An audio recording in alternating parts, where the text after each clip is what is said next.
الحمد لله الذي ذي العزة والعلا والصلاة والسلام على سيد الأنبياء شمس الضحى بدر الدجى نور الهدى منبع الجود والعطاء. أما بعد، أعوذ بالله من الشيطان الرجيم. بسم الله الرحمن الرحيم. هل أتى على الإنسان حين من الدهر لم يكن شيئا مذكورا. صدق الله العظيم وصدق رسوله النبي الكريم ونحن على ذلك لمن الشاهدين والشاكرين والحمد لله رب العالمين. إن الله وملائكته يصلون على النبي يا أيها الذين آمنوا صلوا عليه وسلموا تسليما. الصلاة والسلام عليك يا سيدي يا رسول الله وعلى آلك وأصحابك يا سيدي يا حبيب الله. سارے حضرات درود شریف پڑھیے. الصلاة والسلام عليك يا سيدي يا نبي الله وعلى آلك وأصحابك يا سيدي يا رحمة للعالمين. اللهم صل على سيدنا ومولانا محمد جود والکرم وآلہ وصحبہ وبارک وسلم. تمام تعریفیں، حمد اور ثنا اللہ تبارک و تعالی کے لیے. درود و سلام نبی اکرم نور مجسم شفیع معظم احمد مجتبی جناب حضرت محمد مصطفیٰ صلی اللہ تعالی علیہ وسلم کی ذات والا صفات کے لیے حمد و صلات کے بعد ہمارا یہ ماہانہ ایک چھوٹی سی کوشش ہے ہمارے ان بھائیوں کی دعوت و تبلیغ کے لحاظ سے.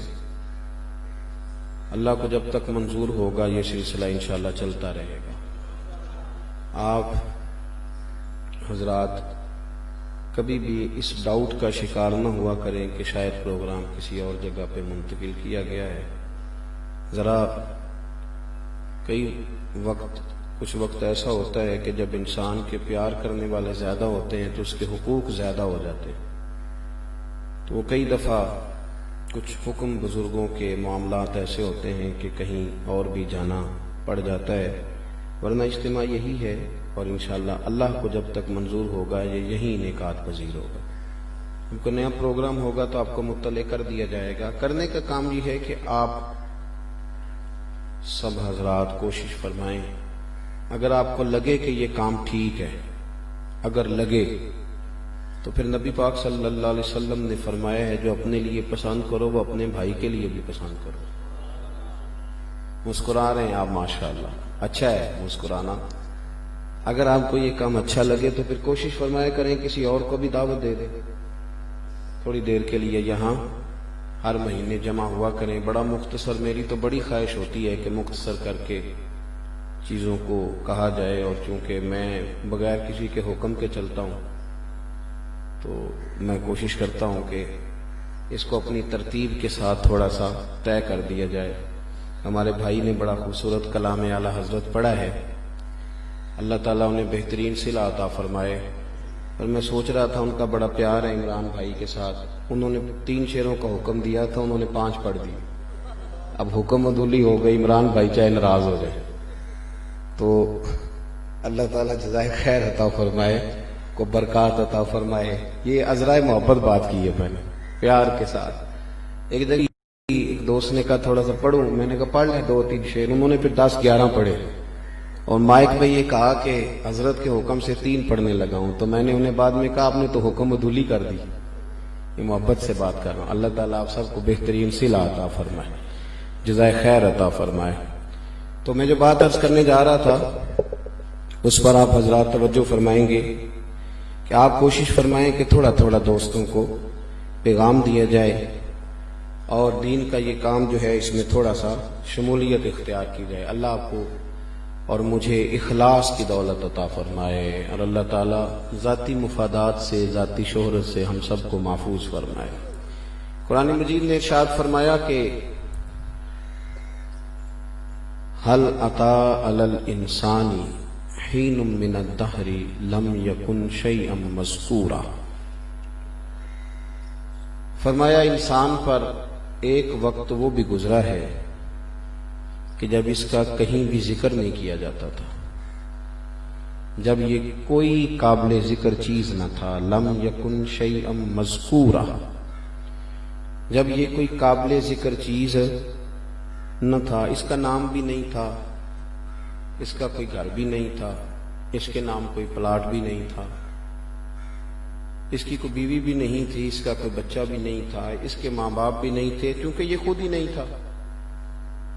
قرآن مجید نے یاد کرایا ہمیں، فرمایا یہ بات یاد رکھو کہ تم پر ایک وقت گزرا ہے جب تم کوئی قابل ذکر چیز یاد کرایا ہے، توجہ دلائی، ہمیں ذہن دیا ہے کہ تم اس وقت کو یاد کرو جب تم کوئی قابل ذکر چیز، جب ہمارا کچھ ذکر ہونے لگتا ہے تو پھر ہم کچھ بن کے بیٹھ جاتے ہیں، پھر ہمارا مزاج بن جاتا ہے کہ اب ہم کچھ ہیں۔ قرآن مجید نے ہمیں نصیحت فرمائی ہے کہ تم اپنے ماضی کو یاد رکھو، پھر ترتیب کے ساتھ بار بار قرآن پاک نے اس بات کا ذکر فرمایا ہے کہ ہم نے تمہیں ایک نطفے سے اور پھر جمے ہوئے خون سے پیدا کیا ہے۔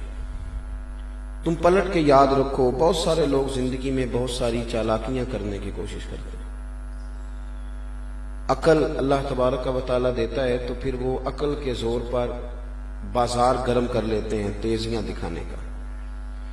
اپنی زندگی میں یہ بات یاد رکھیں کہ اللہ بڑا ہی بے نیاز ہے، تندرست آدمی، صحت مند آدمی اور باشعور آدمی، لیکن اس کے ہاں بعض اوقات بچہ پیدا ہوتا ہے تو بڑا کمزور پیدا ہو جاتا ہے، اب نارمل پیدا ہو جاتا ہے۔ فرمایا تم اس وقت کو یاد رکھو جب تم کچھ بھی نہیں تھے، اپنے ماضی کو کبھی بھی نہ بھولو، اپنے ماضی کا خیال رکھو۔ نبی پاک صلی اللہ تعالی علیہ وسلم نا ہمیں سمجھانے کے لیے بعض اوقات اس بات کا ذکر کرتے تھے، ہمیں سمجھانے کے لیے۔ سرور کائنات صلی اللہ تعالی علیہ وسلم کے پاس آ کے جب ایک شخص نے کانپنا شروع کیا تو حضور نے فرمایا کیوں ڈرتے ہو، یہ بخاری کی حدیث ہے۔ تو اس نے عرض کی یا رسول اللہ صلی اللہ علیہ وسلم، میں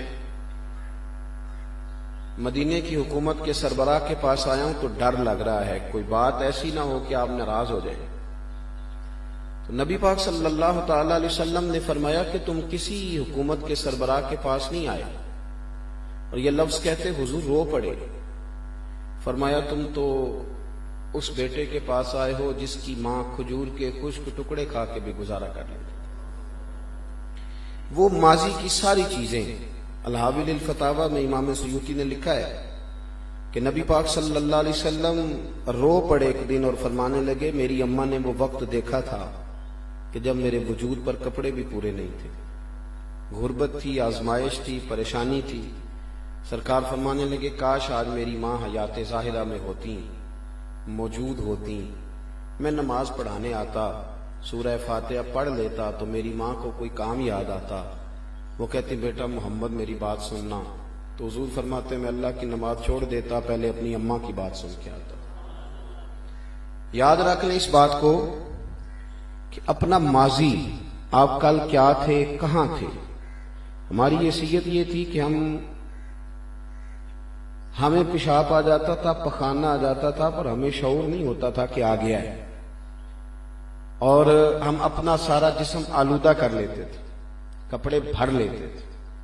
وہ وقت گزرا، پھر انسان جب پیروں پہ کھڑا ہونے کے قابل ہوا تو اس نے سوچنا شروع کیا کہ اب میں کتنے لوگوں کو گرا سکتا ہوں، کتنوں کو دھکا دے سکتا ہوں، کتنوں کے ساتھ دھوکہ دہی کا مظاہرہ کر سکتا ہوں۔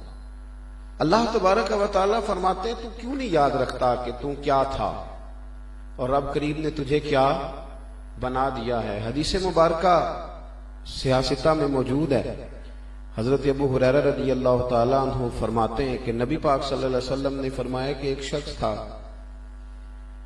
جو گنجا تھا اور غربت بھی بڑی تھی، ایک تو گنجا یہ ہوتا ہے جس کے سر پہ بال نہیں ہوتے، اور کچھ لوگ ایسے ہوتے ہیں جن کے وجود پر ہی بال نہیں ہوتے، اس کے وجود پر بال ہی نہیں تھے، بڑا پریشان کمزور.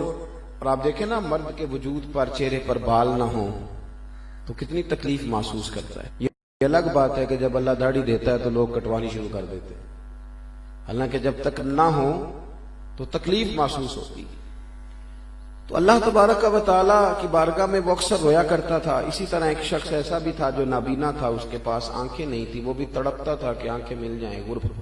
غربت بھی بڑی تھی. اور حضور فرمانے لگے کہ ایک شخص کوڑا تھا، اسے کوڑ کی بیماری تھی، اس کے وجود پر چلنا اس کے لیے ممکن نہیں تھا، وہ بھی تڑپ شفا ہو جائے اور میری غربت دور ہو جائے. رب کریم نے تینوں پر ہی فضل فرما دیا. فرشتے کو بھیجا گنجے کے پاس اور اسے کہا تجھے کیا چاہیے؟ اس نے کہا بال مل جائیں اور تھوڑی سی رزق میں برکت ہو جائے. تو اس فرشتے نے اس کے سر پہ ہاتھ پھیرا تو رب کریم نے اسے بال عطا فرما دیے. دیکھیں اب نبی پاک صلی اللہ علیہ وسلم جب کسی چیز کو بیان کرتے ہیں تو آپ اندازہ فرمائیں کہ وہ چیز کتنی کو قیمتی ہوگی اور اس کی کتنی اہمیت ہوگی اور اس کے پیچھے کتنا بڑا سبب ہوگا. اس کے سر پہ بال آ گئے. تجھے مال کون سا پسند ہے؟ تو اس نے کہا بکریاں پسند ہیں. چند بکریاں فرشتے نے دی، پھر اللہ نے اس میں برکت کی تو وہ بکریاں لاکھوں میں ہو گئی. پھر وہ آیا اس کے پاس جو نابینا تھا، نابینا. اس نے کہا تجھے کیا چاہیے؟ تو کہنے لگا اگر آنکھیں مل جائیں نا تو میں اللہ کا بڑا شکر گزار بندہ بنوں گا. فرشتے نے ہاتھ لگایا تو رب کریم نے آنکھیں عطا فرما دی. مال کون سا پسند ہے؟ تو کہنے لگا گائیں بڑی پسند ہے. چند گائیں وہ فرشتہ لایا، پھر رب کریم نے اس میں برکت فرمائی تو وہ گائیں ہزاروں کی تعداد میں ہو گئی. پھر وہ اس شخص کے پاس آیا جس کو کوڑ کی بیماری تھی، ہاتھ پیر پورے کام نہیں کرتے تھے. تو کیا چاہتا ہے؟ تو حضور فرمانے لگے، اس نے کہا کہ میں چاہتا ہوں اللہ مجھے شفا دے دے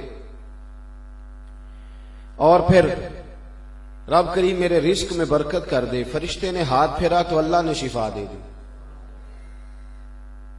تجھے مال کون سا پسند ہے؟ تو اونٹ بڑے پسند ہے. چند اونٹ وہ فرشتہ دے گیا تو رب نے اس میں برکت فرمائی تو سینکڑوں میں اونٹ ہو گئے.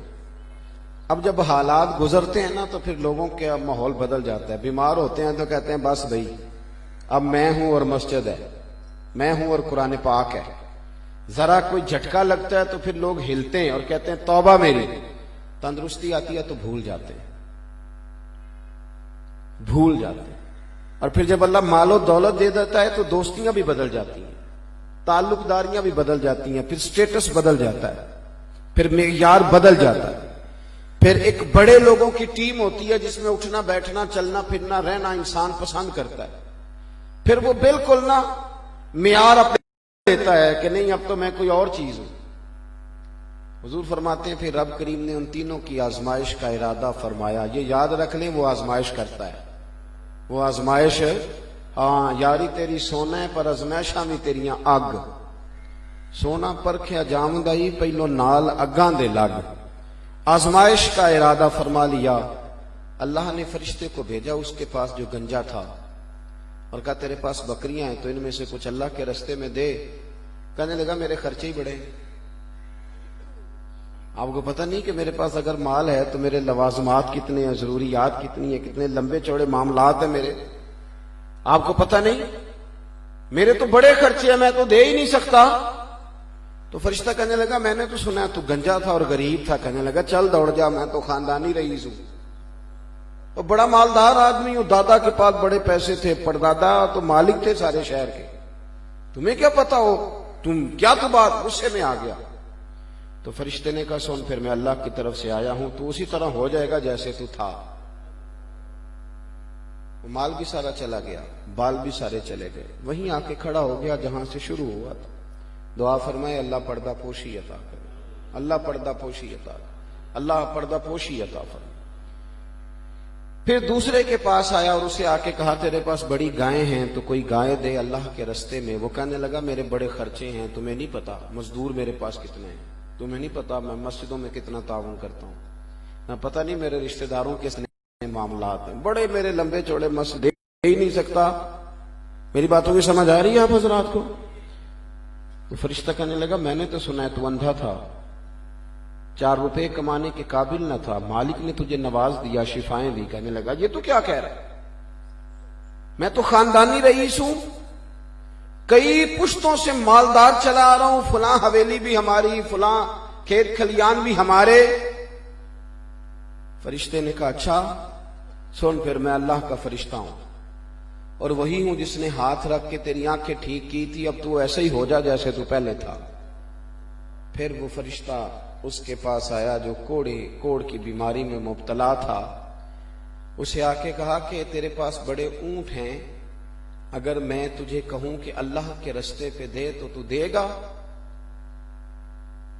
وہ رو پڑا، آنکھوں میں آنسو آ گئے، میرے پاس تو کچھ بھی نہیں تھا، میں تو نانے جمی کا محتاج تھا، مجھے کوڑ کی بیماری تھی، وہ ایک قدم چل نہیں سکتا تھا، پیالہ اٹھا کے نہیں پی سکتا تھا، تو کہتا ہے اللہ کے نام پہ کچھ دے، میری جان بھی حاضر ہے میرے رب کے نام، تو بتا تجھے کیا چاہیے؟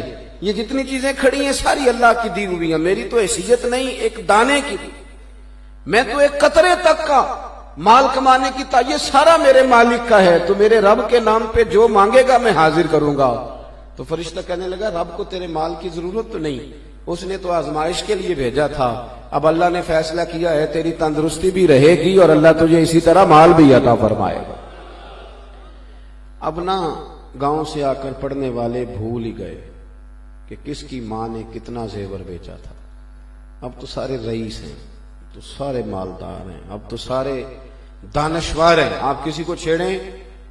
میں اکثر کہتا ہوں کہ پہلے لوگ شیشے میں اتارتے تھے کسی کو، اب تو بندے شیشی میں بھی اتار لیتے، جو چھوٹی سی شیشی میں اتار لے، پتہ ہی نہیں چلتا کون شیشی میں اتار کے نکل جاتا ہے اور کس کس حال میں نکل جاتا ہے اور کیا کیا کرتا ہے، کس کس رنگ میں کرتا ہے۔ نہ ایسا کریں، نہ اذیت میں اپنے آپ کو مبتلا کریں، اپنی اصل کو یاد رکھیں، وقت یاد رکھیں کہ ہم کیا تھے اور مالک نے آج ہمیں کیا بنا دیا ہے۔ جب آپ بیمار ہوئے تھے وہ وقت بھی یاد رکھیں، جب تنگ دست ہوئے تھے وہ وقت بھی یاد رکھیں، جب کمزور ہوئے تھے تو وہ ٹائم بھی یاد رکھیں، اور جب آپ بے سہارا ہوئے تھے صرف رب کریم کا سہارا بچا تھا تو وہ وقت بھی ہم نہ بھول جاتے ہیں، دھوکہ آتا ہے۔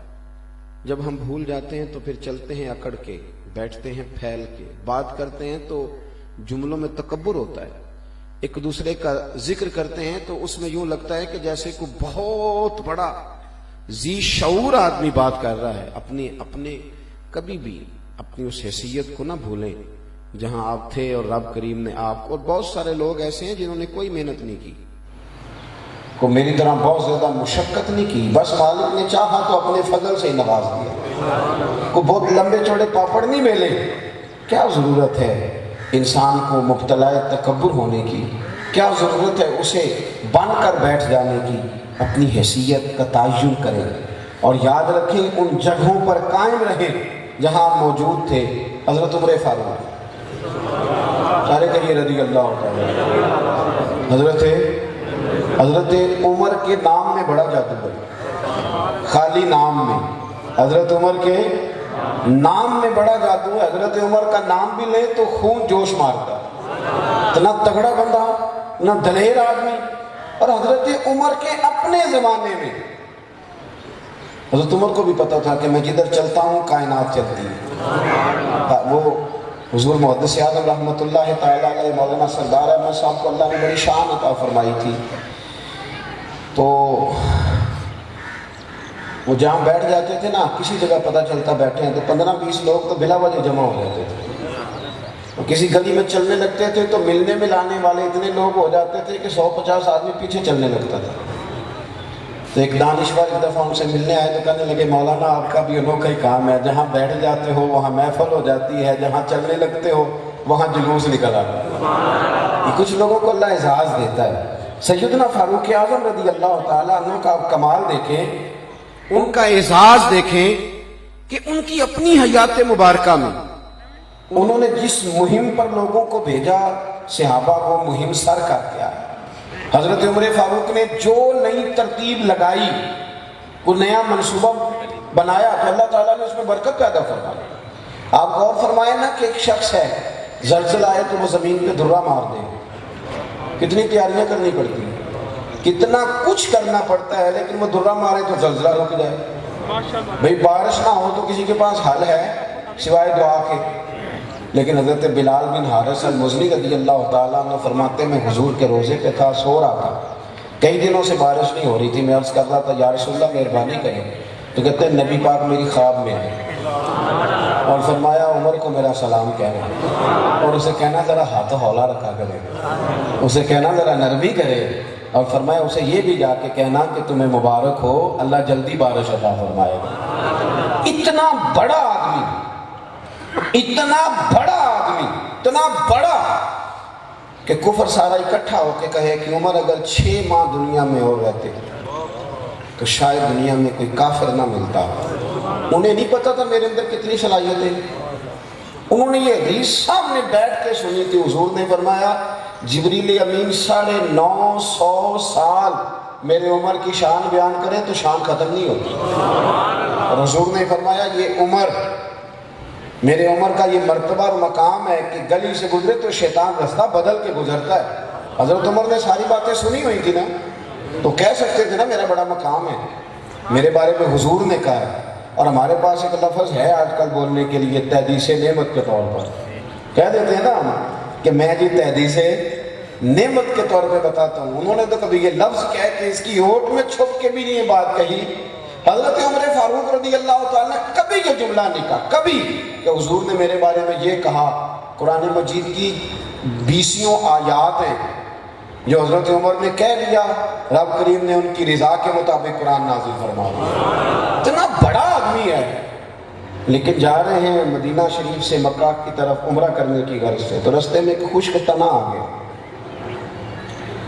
اس خشک تنے کو دیکھا تو حضرت عمر دوڑے گئے جیسے وہ کسی بچھڑے ہوئے کو ملتا ہے, تو اس کے گلے مل کے تو زور زور سے رونے لگے, زور زور سے رونے لگے, زور زور سے.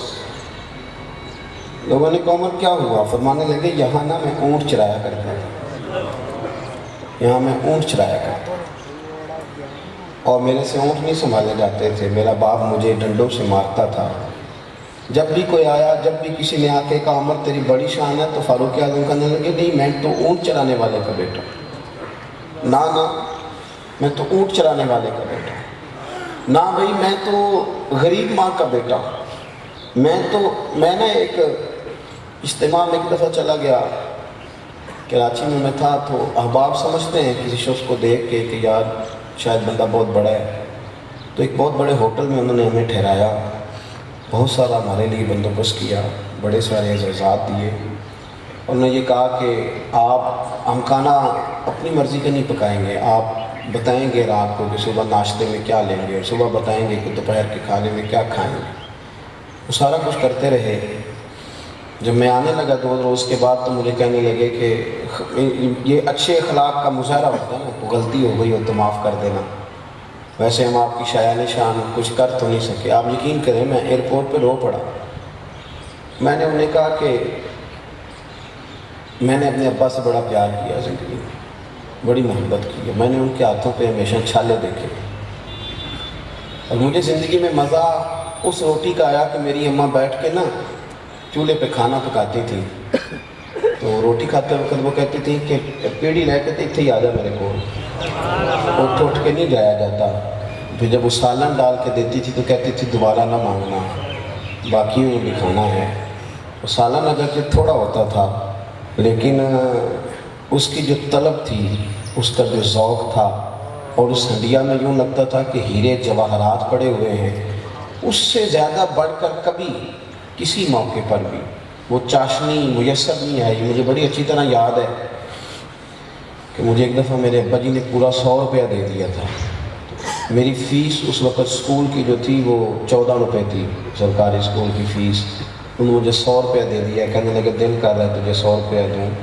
تو میں ساری رات یہ سنبھالتا ہی رہا تھا کہ میرے پاس پورا 100 روپیہ ہے. کبھی وہ تکیے کے نیچے رکھتا تھا تو کبھی اس کے اندر رکھتا تھا. آپ کیوں بھول جاتے ہیں کہ ہم کیا تھے, کیوں ہمیں غلطی لگ جاتی ہے؟ ہم تو بڑے مزیدار لوگ تھے. ہمارے کوئی بزرگ کوئی لٹیرے نہیں تھے, وہ کوئی کھانے والے تھوڑے تھے. انہوں نے کوئی چکر چلا کے کوئی زمینیں تھوڑی ہتھیائیں تھیں. وہ تو صاف ستھرے لوگ تھے. ان لوگوں کا نام جب آپ لیں تو گردن جھکا کے نہ لیا کریں, سر اٹھا کے لیا. ان کا تذکرہ کریں تو اس کے اندر جان ہونی چاہیے, اس کے اندر قوت ہونی چاہیے. آپ احساس پیدا کریں کہ ہم کیا تھے اور اللہ نے ہمیں کیا بنا دیا ہے. پھر آپ شکر کا مزاج بنائیں گے, پھر آپ کی طبیعت میں لچک آئے, پھر آپ کو نورانیت ملے. دیکھیں دنیا میں سب سے زیادہ مزیدار شخص وہ ہوتا ہے جس کی اصل بڑی شاندار ہوتی ہے, اس کا اسٹیٹس بڑا عمدہ ہوتا ہے کہ میں غریب ماں باپ کا بیٹا ہوں, اللہ نے مجھے نوازا ہے. اپنی زندگی کے اندر کیفیات میں اگر آپ جینا چاہتے ہیں, کیفیات میں, تو پھر بھول کے نہ زندگی گزاریں, پھر ہوش مند رہ کے زندگی گزاریں. پھر اس وقت کو یاد رکھیں جب غریبی تھی, پھر اس وقت کو یاد رکھیں جب تنہائی تھی, پھر اس وقت کو یاد رکھیں جب آپ اکیلے تھے. اگر آپ بھول گئے تو پھر کسی کو نہیں دھوکہ دیں گے, آپ اپنے آپ کو دھوکہ دیں گے, آپ الجھ جائیں گے, آپ سے کچھ بھی نہیں ہو سکے گا. میں نے دیکھا ہے بہت سارے لوگ, ہم بھی کئی دفعہ بات کرتے ہیں تو بعد میں احساس کرتے ہیں کہ یار یہ بات زیادہ تیز ہو گئی, نہیں کرنی چاہیے, زیادہ کھول کے کر دی, اس طرح نہیں ہونا چاہیے. پھر جب ہم گفتگو کر رہے ہوتے ہیں تو بھول جاتے ہیں. بات سمیٹنے کی طرف آ رہا ہوں. محمود غزنوی بڑا پیار کرتے تھے ایاز کے ساتھ. جن سے بندہ پیار کر لیتا ہے یہ بڑے ظالم ہوتے ہیں, کئی دفعہ یہ بڑا تنگ کرتے ہیں. بندہ پیار بھی رستے رستے کے رکھے تو اچھا رہتا ہے. محمود غزنوی کا ایاز سے پیار ہو گیا تھا. ایاز خادم تھا, غلام تھا. غلام نے تو آقا سے پیار کرنا ہی تھا, پر یہ غلام ایسا تھا.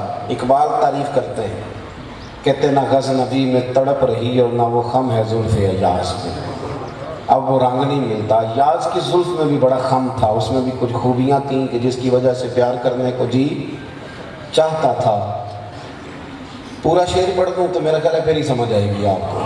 وہ کہتے ہیں نہ وہ عشق میں رہی گرمیاں, نہ وہ عشق میں رہی گرمیاں, نہ وہ حسن میں رہی شوخیاں, نہ وہ غزنوی میں تڑپ رہی, نہ وہ خم ہے زلف ایاز میں. تو ایاز سے بڑا پیار تھا. اور اگر غلام اور آقا کا پیار ہو تو دو چار شخص سازش کرنے والے نہ ہوں تو پھر بھی مزہ نہیں آتا.